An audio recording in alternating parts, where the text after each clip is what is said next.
Madame, Monsieur, bonjour. Très heureux de vous retrouver sur Lamé TV, la chaîne d'information de la région de Lamé. La paix n'est pas un vain mot, c'est un comportement, disait le sage. Le Premier ministre Patrick Jérôme Hachi, président de la région de Lamé, acteur de paix, a appelé la population à la consolider pour un développement durable. Dimitri Monet. La Côte d'Ivoire célèbre ce lundi 15 novembre la 25e édition de la Journée nationale de la paix. Facteur indéniable pour tout développement, la paix est à consolider dans la région de Lamé qui s'est engagée sur la voie du développement. Lors de la précédente édition de la Journée nationale de la paix, le président de région, le Premier ministre Patrick Jérôme Hachi, a invité les jeunes à être des artisans de paix. Un des grands axes de développement du président de la République pour les prochaines années, c'est l'emploi des jeunes.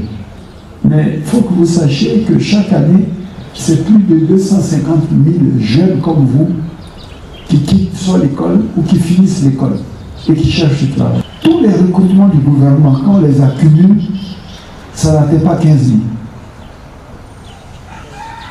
Le reste, c'est le privé, le secteur privé, qui en prend peut-être 40, 50 000. Et il reste encore 150, 160 000. Et ceux-là, ce n'est que dans le privé qu'ils peuvent trouver du travail. Mais ce privé-là, pour qu'ils viennent, ils créent des entreprises ici, à Zopé ou ailleurs, c'est la paix. Qui va venir dans un endroit où on n'est pas en paix, où il y a la violence, où pour un oui, pour un non, il y a des affrontements. Donc, si vous ne créez pas un environnement de paix, les gens ne mettront pas dans l'entreprise. Et s'ils ne mettent pas dans l'entreprise, vous ne trouverez pas de travail. Le secteur privé est la solution.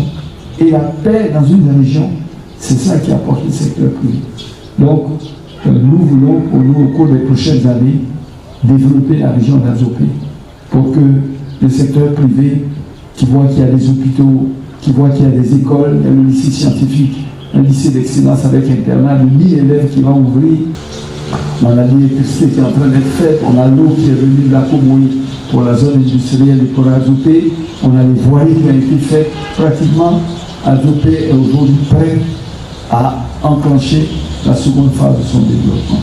La jeunesse de Lamé est donc appelée à créer un environnement de paix si elle veut obtenir des emplois. Comme le dit si bien le Premier ministre Patrick Jérôme Hachi, le développement n'aime ni le bruit ni le désordre. C'est la fin de ce journal. Merci de nous avoir suivis sur Lamé TV, la télé au service du développement. N'oubliez surtout pas de vous abonner à notre page Facebook Lamé TV pour ne manquer aucune information de la région de Lamé.